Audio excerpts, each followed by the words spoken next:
Alright team, I hope you're not here illegally. Illegally? This video that went viral from Handforth Parish Council is one of the best videos you'll ever see.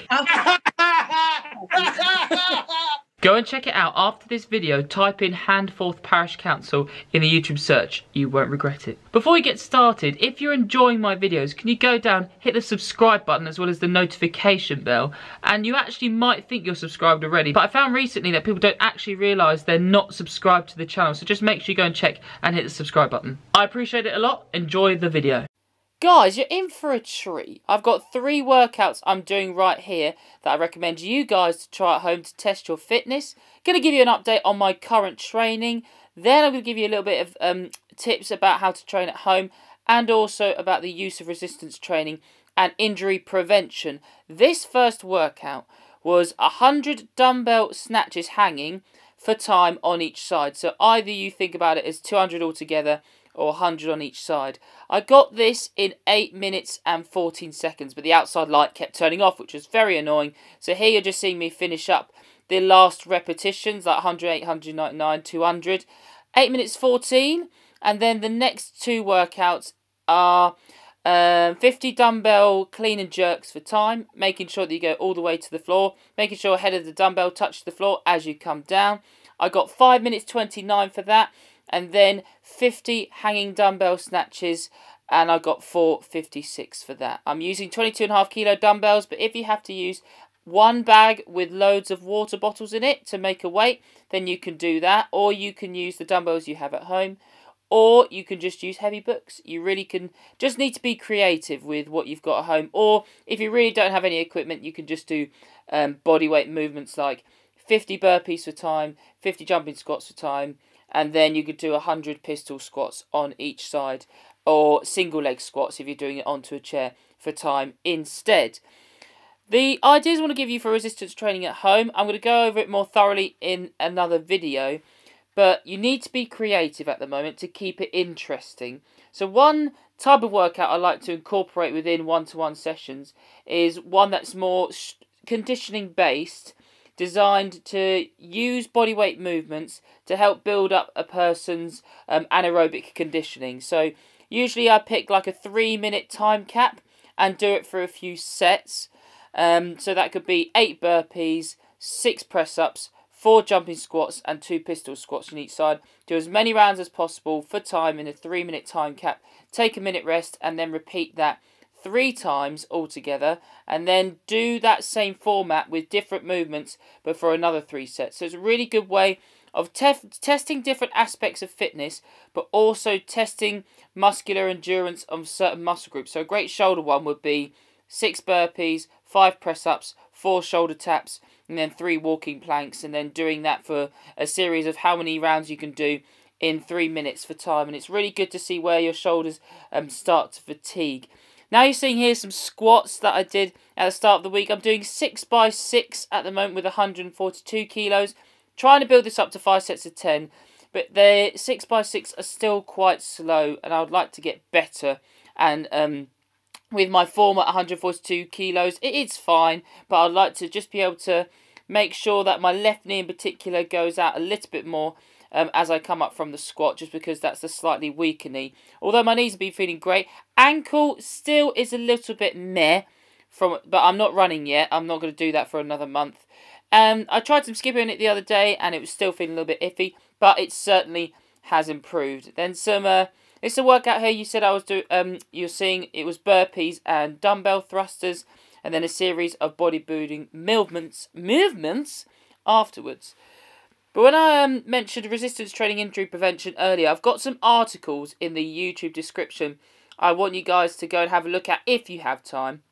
But they're along the lines of how resistance training can help to prevent the onset of osteoarthritis or help with the management of arthritis, how it can help protect against metabolic diseases, and how it also can affect your metabolism as well. There's a lot of great research out there that I recommend you guys to have a little look at.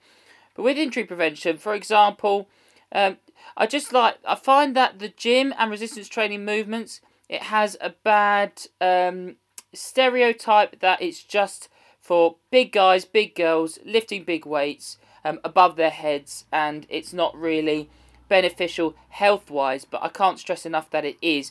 So, for example, if somebody has some knee pain and they're wondering what's going on, then the process I go through is look at their posture, see if one hip is higher than the other, see if there are any muscular imbalances that you can see visually straight away. Oh yeah, on this day it was really snowing. It was one of the coldest sessions I've ever done. But I'm looking to see if they have any muscular imbalances that are clear straight away. If they do, then how do we correct that? For example, if somebody has a hip higher than the other, then usually, I mean, sometimes people go to a chiropractor, but you can help to correct that posture yourself by putting an insole in one shoe, so you're raising one leg slightly higher than the other to try and correct that imbalance. And then you need to start incorporating resistance training exercises that will help with correcting that imbalance. So if there's pain in the knee, that means usually the right quadriceps, hamstrings and calves are firing a lot better by the central nervous system than the left side. So doing a lot more single leg chair squats on the left side, leg extensions. If you're at home, you'd use like an oven glove and put some cans in the oven glove, and then doing some single leg deadlifts on the left side every day, 3 sets of each, to help build up the muscles around the knee joint and then correct that imbalance. That will be seriously beneficial, and it helps to prevent injury in the future. You won't have the insole in forever, but it's just to help with the correction so you can get to a state of being more balanced on each side. That's just one example, but you can do this for tennis elbow, you can do it for upper back pain, you can do it for glute inactivity, which is quite common in runners, which can cause IT band syndrome. All of that good stuff. Again, go and check out the research articles in the YouTube description. If you do have any questions about all this stuff and this topic, then please do let me know. My Instagram's also in the YouTube description. If you're interested in online coaching as well, make sure you go and check that out. My email is the first one in the YouTube description. Enjoy the rest of the video. It is now exactly a month, I think, to the CrossFit Open. Oh yeah. It's a little bit sucks. This is going to be my first ever CrossFit Open. I was hoping to do it in a gym. That still might be possible to do it in a gym, but I'm expecting not to, so I might just have to do the equipment-free version, which pretty sucks. But, you know, at least I'm still able to compete in something. CrossFit came out in the last couple of days that they're going to be doing the live announcements again, which is awesome. What happens when they announce the CrossFit Open workouts is they have 2 athletes that go head to head. Then you can watch it as the public on YouTube or online to see how they get on with the workout. It's so cool. The atmosphere is insane, and especially if you're able to be there in person, it's electric. I've never been to one. I'd love to go, but that's probably not going to happen for a while because of COVID. If you want something to aim for and to compete in, to see where your fitness is at, I highly recommend you do the CrossFit Open. It's a 3-week open. 21.1, the first workout, will be announced on March the 11th. Then the next one will be on March the 18th. Then the next one on March the 25th. Basically, you have 3 days from when they announce the workout to submit your video submission, and then it obviously goes on the leaderboard. There are even cash prizes for the people who get the top ones, and then a certain amount of people will go through to the next round. There are 2 individual divisions, men and women, 14 divisions, then 12 masters divisions, so I think that's anything above the age of like 35, and then 16 adaptive divisions. That is awesome. So it gives people the opportunity who even have a disability to be able to compete. I mean, the other day there was this guy doing snatches who only had 1 arm. Insane. Know how to modify workouts for me. I actually just came from Canada competing in the world CrossFit championship called Quad Games.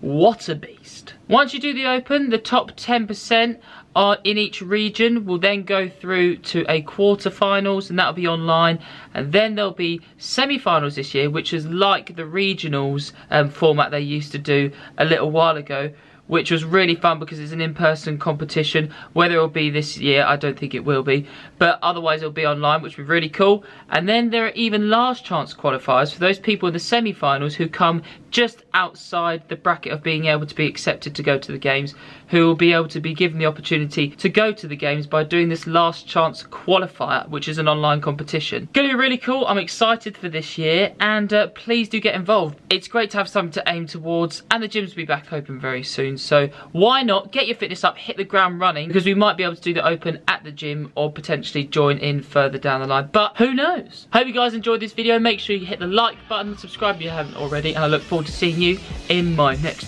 video.